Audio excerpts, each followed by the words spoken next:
Hello, I'm CJ Yen. This is a quick video to show how to use Alpha Texture in Blender.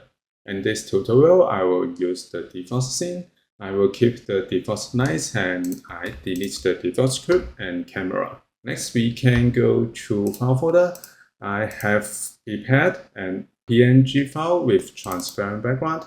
If you want to see how to make it, you can find the video link in this video description. Now I close this panel and then go back to Blender, and then we can add a plan. Go to Add, Merge, and add a plan. Close up the view. I want to split the viewports into two. One is for Blender preview, and the other one, I will switch it to shader editor. I close this panel.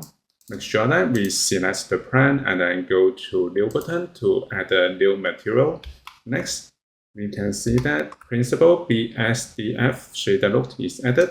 Next, we can use Shift A and search Image Texture. Click to add, and I put it here, and then click Open to link the PNG file, and then open the image. Next, we can collect color to the base color. We can see that the background is black color. If you want to use alpha channel in PNG file, we can go to Collect Alpha to Alpha.